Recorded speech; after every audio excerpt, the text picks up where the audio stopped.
नहीं तो कब with me Ayushi Agrawal and we will continue our topic. Actually ये शायद लेक्चर 2 नहीं लेक्चर 3 होने वाला है ना। लेक्चर 1 में मैंने आपको एक समरी दी थी कि क्या है, या फिर लेक्चर 1 में हमने देखा था what is actually R DNA technology. Second lecture में मैंने कुछ उसी ब्रीफिंग के साथ में आपके साथ टूल स्टार्ट किए थे। पहला टूल जो कि है isolation and purification of DNA, हम ऑलरेडी डिस्कस कर चुके हैं। उस लेक्चर में मैंने आपको एक होमवर्क दिया था। क्वेश्चन क्या था वो शायद याद नहीं भी होगा आप लोगों को, क्योंकि पढ़ना लिखना मेरे ख्याल से छोड़ दिया है ना। ये कॉमन प्रॉब्लम हो गई है। अब अगर आप ट्रस्ट मी, अगर आप लोग ऐसा करेंगे तो you will be at a risk. बाकी आपके ऊपर है, जैसा आप चाहे वैसा कर सकते हैं। देखो क्वेश्चन क्या था, डीएनए वर्सेस आरएनए। हमने देखा था isolation and purification of DNA, है ना। और मैंने आपको क्वेश्चन ये दिया था कि क्यों हम सिर्फ डीएनए के साथ काम करते हैं, आरएनए के साथ में काम नहीं करते। और उसका हिंट लेने के लिए मैंने आपको ये भी बोला था you have to go to my genetics crash course वाला portion where you will find the answer. अब आंसर मिल गया होगा, शायद नहीं मिला तो एक बार मेरे से सुन लीजिए। चलिए वीडियो के बीच में बताऊंगी, स्टार्टिंग में नहीं बताऊंगी, अदरवाइज आप लोग जो वीडियो है वो पूरा नहीं देखोगे।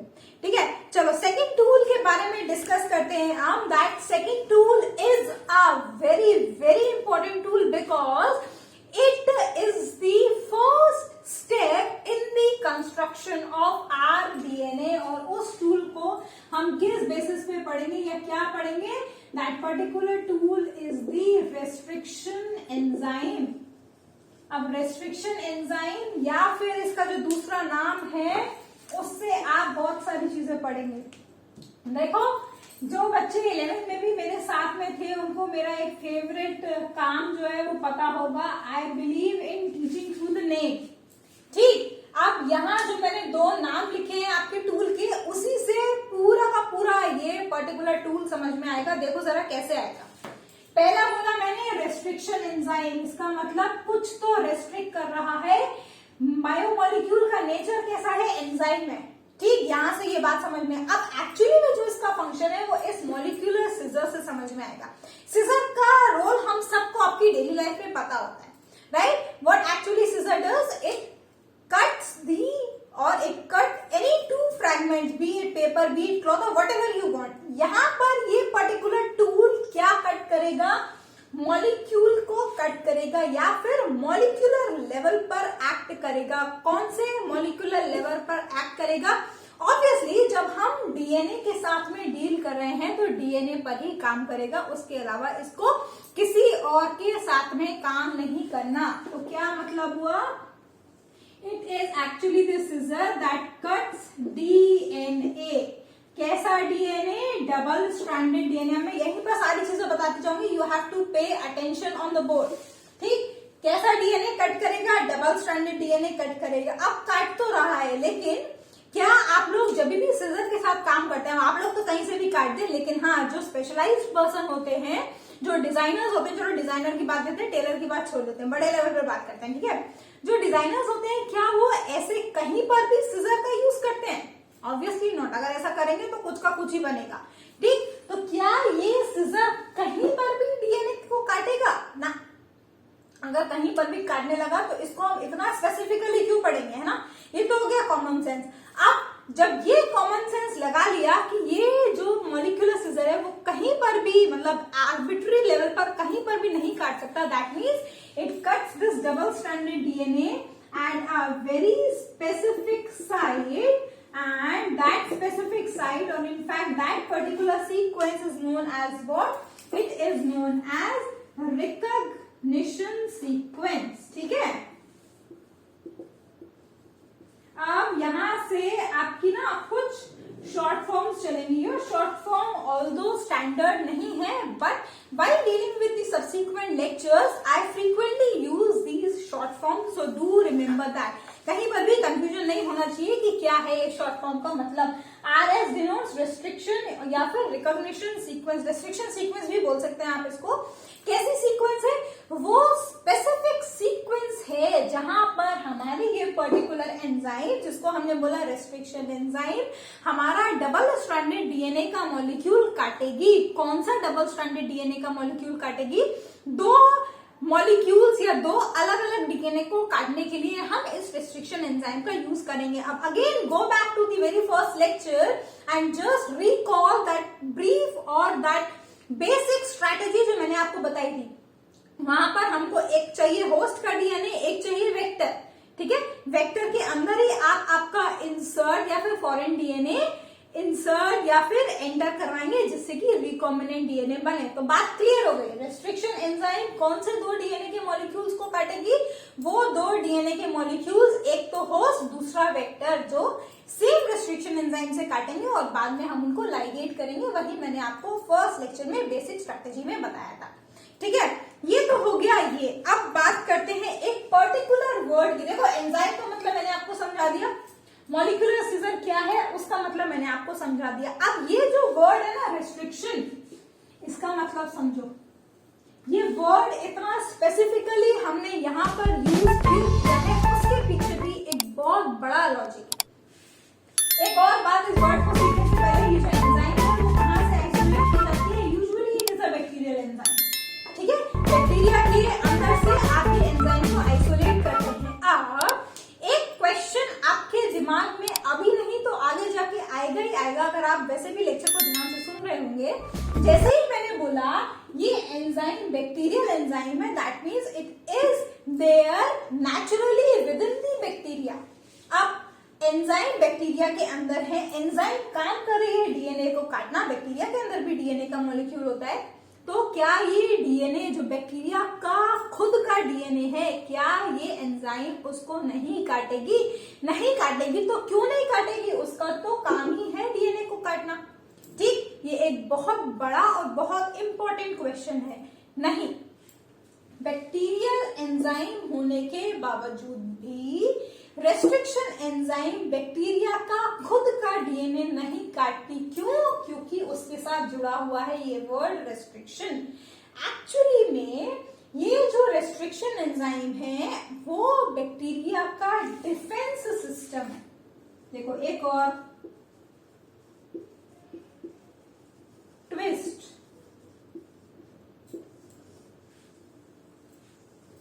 पहले तो एंजाइम डीएनए को काटेगी, ये समझ में आ ही गया होगा, मतलब आ ही रहा होगा। इतने में मैंने एक और ट्विस्ट यहाँ पर आपको दे दिया कि ये एक्चुअली में जो एंजाइम है वो बैक्टीरिया का डिफेंस मैकेनिज्म है, ये डिफेंस सिस्टम है। ऐसा इसलिए क्योंकि ये जो रेस्ट्रिक्ट वर्ड लगा हुआ है, ये लगा हुआ है बैक्टीरिया के अंदर जो भी फॉरेन डीएनए एंटर कर रहा है उसको रेस्ट्रिक्ट करने से। अब देखो फिर से कहानी सुनो। We all know that bacteria are very simple organisms. उतने सिंपल भी नहीं है ऑल्दो, बट हाँ हमारे अगर यूकैरियोट्स से कंपेयर करें तो बहुत सिंपल है। दैट मीन्स प्रोकैरियोट्स भी हैं, यूकैरियोट्स भी हैं, बहुत जल्दी जल्दी मॉडिफिकेशन हो सकते हैं। इनफैक्ट जो उनसे ज्यादा पावरफुल ऑर्गेनिज्म है, स्पेशली दी वायरसेस पार्ट, अगर वायरस भी वही सराउंडिंग एनवायरमेंट में है तो बहुत ज्यादा प्रोबेबिलिटी हो जाएगी कि वो वायरस बैक्टीरिया के अंदर एंटर कर जाए और बैक्टीरिया की पॉपुलेशन को खत्म कर दे। And those virus are known as what? They are known as bacteriophages. You all know that very well, ठीक।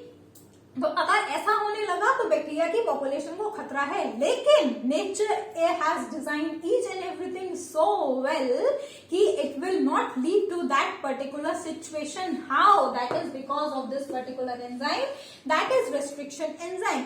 Restriction word is restricted, or actually these particular enzymes restrict the entry of the foreign DNA that particularly is the bacteriophages in the bacterial cell. कैसे काम करेगी? देखो जरा, defence mechanism दो तरीके से काम करता है, that is restriction modification system. अब यहाँ पर ये जो रेस्ट्रिक्शन वर्ड है इसका मतलब आपको समझ में आ गया। बैक्टीरियोफेज या फिर किसी भी फॉरेन डीएनए को ये पर्टिकुलर एंजाइम रेस्ट्रिक्ट करेगी कि वो बैक्टीरिया के अंदर ना आ जाए और चेंजेस ना कर दे। वो तो हो गया रेस्ट्रिक्शन। अब बैक्टीरिया का खुद का डीएनए कैसे प्रोटेक्ट होगा इस पर्टिकुलर एंजाइम की डिग्रेडेशन से? तो वो ऐसे मॉडिफिकेशन कर देती है ये एंजाइम बैक्टीरिया का होस्ट या फिर बैक्टीरिया का self DNA by adding the methyl group. It simply add, ध्यान से सुनो वरना कंफ्यूजन होगा। This restriction enzyme simply adds this methyl group because of which restriction enzyme will not be able to recognize this specific restriction sequence which is required to carry out its activity. Once more, restriction modification system में restriction word का क्या मतलब हुआ? It simply restricts the entry of the foreign DNA which usually is the viral DNA. ठीक, अब restriction enzyme का जो main काम है डीएनए को फ्रैगमेंट करना या डीएनए को काटना, उससे बैक्टीरिया का खुद का डीएनए कैसे बचेगा? तो ये रेस्ट्रिक्शन एंजाइम बैक्टीरिया के खुद के डीएनए पर मिथाइल ग्रुप ऐड कर देते हैं, जिसकी वजह से ये एंजाइम वो उस डीएनए को रिकॉग्नाइज नहीं कर पाती। क्यों नहीं कर पाती? क्योंकि एंजाइम की फंक्शन के लिए you need a specific sequence that is known as this recognition sequence. जब मिथाइल ग्रुप ऐड हो जाएगा तो वो उस डीएनए को रिकॉग्नाइज नहीं कर पाएगी, डीएनए की सीक्वेंस को ना रिकॉग्नाइज करने की वजह से उसको काट भी नहीं पाएगी। इस तरीके से बैक्टीरिया का खुद का डीएनए बच गया, बाहर वाला डीएनए डिग्रेड हो गया। अब हम इसी रेस्ट्रिक्शन एंजाइम का ये वाला जो पॉइंट है, ये वाली जो स्ट्रैटेजी है, उसका फायदा उठाते हैं और आरडीएनए में उसको यूज करते हैं। जो भी बैक्टीरिया हमको काटना है और अगर हमको पता चल गया इस रेस्ट्रिक्शन, ये जो रेस्ट्रिक्शन एंजाइम है वो इस पर्टिकुलर सीक्वेंस को रिकॉग्नाइज करके उसको काट देगी, उसको हम आइसोलेट करते हैं बैक्टीरिया से, अपना जो डिजायर्ड प्रोडक्ट है उसमें डालते हैं, डीएनए को काटते हैं, अपना नया प्रोडक्ट बनाते हैं और एंजाइम को जाने देते हैं, क्योंकि we all know that enzymes are not at all used up in the reaction. ये आपने बेसिक क्राइटेरिया आपने क्लास 9th में पढ़ा होगा जब आपने एंजाइम पढ़ी होगी। ठीक है, समझ में आ गया? अभी तक आई थिंक समझ में आ गया होगा कि क्यों ये पर्टिकुलर एंजाइम्स इतनी इंपॉर्टेंट है। अब जब ये बेसिक समझ में आ गया तो दो और छोटी छोटी चीजें देखिए यहाँ पर। ये तो हो गया बेसिक। अब इसी लेक्चर में दो और चीजें, एक तो रेस्ट्रिक्शन एंजाइम के टाइप्स और एक नॉमेनक्लेचर, ये दो चीजें और पढ़ेंगे। उसके बाद ये और डिटेल में मतलब काम कैसे करती है वो नेक्स्ट लेक्चर में मैं आपको समझाऊंगी। ठीक है, एक लेक्चर में इतनी भारी भारी चीजें हैंडल नहीं हो पाएंगी, आई नो, इसीलिए धीरे धीरे चलते हैं। हाँ, कहीं पर भी कुछ भी समझ में ना आए तो you are free to ask through the n number of routes which I have provided you. अगर आपने हेजिटेट किया डाउट्स पूछने में तो you will suffer, I won't be able to help you in that case. ठीक, अब देखो जरा टाइप्स। रेस्ट्रिक्शन एंजाइम तीन तरीके की, टाइप 1, टाइप 2 एंड टाइप 3। काम सब वही करती है, डीएनए को काटना। बस इनका जो वैरायटी है, ये जो इनके टाइप्स है वो किस पे डिपेंड करते हैं कि कौन से कितने बेस पेयर की दूरी पर वो काटेंगी। Suppose you have this particular DNA sequence, DNA ऐसा नहीं होता, मैं सिर्फ बना रही हूँ, ठीक है, जिससे कि आपको आसानी से समझ में आ जाए। ये जो डैशेस बनाए मैंने, दीज रिप्रेजेंट द न्यूक्लियोटाइड्स। ठीक है, अब जो type 1 DNA, type 1 restriction enzyme है that cuts the DNA but at suppose restriction enzyme या रेस्ट्रिक्शन सीक्वेंस इस पर्टिकुलर जगह पर है, तो अगर टाइप 1 रेस्ट्रिक्शन एंजाइम यूज करेंगे तो इस रिकॉग्निशन सीक्वेंस से 1000 बेस पेयर्स या उससे ज्यादा दूरी पर काटेगी, तो वेस्ट हो जाता है यूजुअली इस पर्टिकुलर एंजाइम को यूज करना आपके आरडीएनए के कंस्ट्रक्शन में। ठीक है, और रैंडम साइड पे काटती है, जरूरी नहीं। ऑब्वियसली जब यहाँ से 1000 बेस पेयर की दूरी पर काटेगी तो रैंडम साइड पर ही काटेगी। Type 2 is that particular restriction enzyme that is used in the construction of RDNA, क्योंकि exactly उसी जगह पर काटेगी जहां पर आपको चाहिए, इसलिए यही हम लोग यूजुअली यूज करते हैं लैबोरेटरीज में। ठीक है, टाइप 3 जैसे ये 1000 बेस पेयर्स या उससे ज्यादा पे काटती है, ये 25 बेस पेयर्स की अराउंड लगभग काटती है रिकॉग्निशन सीक्वेंस से, तो इसको भी आप यूजुअली यूज नहीं करते हैं आपके आरडीएनए के कंस्ट्रक्शन में। ठीक है, जो बात आपको ध्यान में रखनी है वो ये कि type 2 is that particular restriction enzyme that is used during the construction of rDNA.